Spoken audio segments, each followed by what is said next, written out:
Hey guys, okay, I have a really good nutrient nugget today for you. You're gonna love this one. It comes from The Pleasure Trap, which I talk about a lot. I love this book.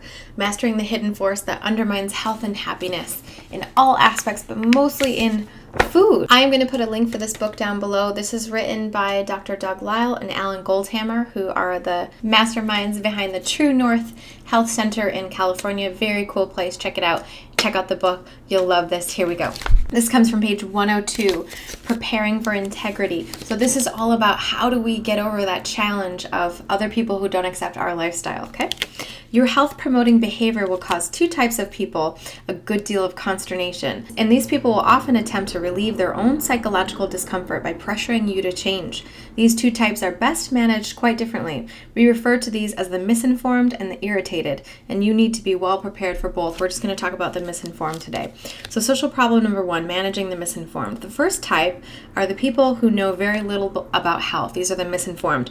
These are the innocent victims of the pleasure trap, exposed since childhood to a massive and insidious misinformation campaign waged by the meat, dairy, and junk food industries. These folks honestly believe that meat, fish, fowl, eggs, dairy products, coffee, alcohol, and processed foods are part of a reasonable diet. Does that sound reasonable to you? Though commonly overweight, they are concerned with dietary deficiency. Therefore, it's hardly surprising that when they observe our avoidance of their favorite foods, they become uncomfortable. Our behavior looks too different, and so they feel the need to pressure us into conformity. Preparing how to respond to this pressure can be important in helping you stay on course. Does this sound familiar or helpful? I love this. To manage the misinformed, we've found the following to be extremely effective. Don't appear to be sure about your position. The questions you will face are predictable, such as where do you get your protein? Or how do you get enough calcium? And require a response. We suggest that you act as if you're interested in and are experimenting with an unusual health-promoting lifestyle, but you freely admit that you're not entirely convinced that you have all the answers. And this is, after all, accurate. This gentle approach is our basic strategy for dealing with people who know little about health, but who would presume to pressure us into conventional behavior. Though you might be more convinced of your position than this approach would dictate, this diplomatic method is an effective way to help others relax and to leave us alone. We call this approach the SEAM strategies. Let me explain this. The SEAM strategy involves cultivating an affinity for the word seems. Here's some examples. Them. Why are you eating that way? That can't be healthy.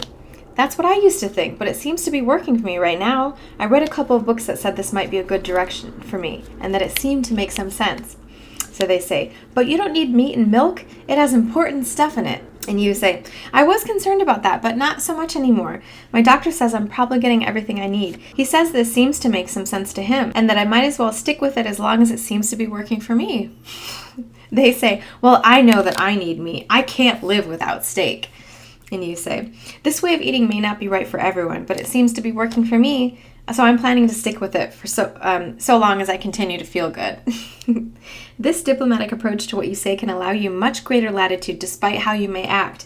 Communicating to others that you're not some brainwashed social deviant allows them to relax. Their concern that you might be running the risk of some serious deficiency can be put to rest, as your doctor knows about your situation and is monitoring your health.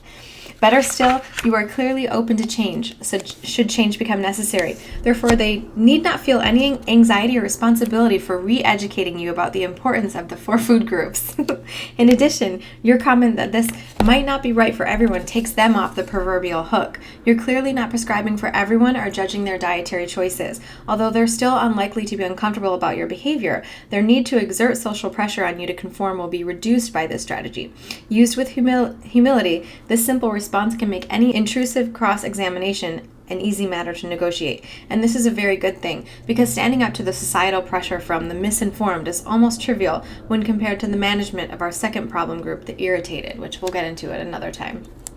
If you liked this little note here, and this sounds like something that resonates with you, pick up this book. It is a fantastic book, I promise you. It's really amazing. So let me know what you think about this down below in the comments. Do you have problems with people when you try to explain your behavior to them? Or maybe you go out to a social gathering and you feel some pressure to go along with the status quo or go along with the people that are around you or have to explain it, that kind of thing. Let me know what you think about this down below. We'll talk more about this and some strategies that we can use to get around these kinds of annoying things when you go out to eat and you're just trying to take care of yourself.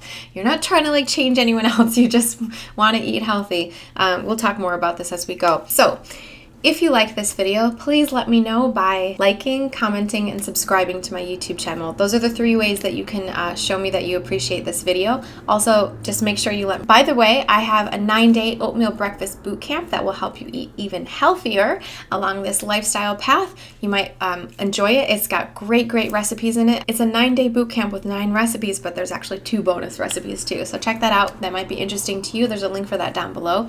As always, thank you so much for watching. I so appreciate it, and I will see you tomorrow. Goodbye, and have a great night, and thank you. Bye.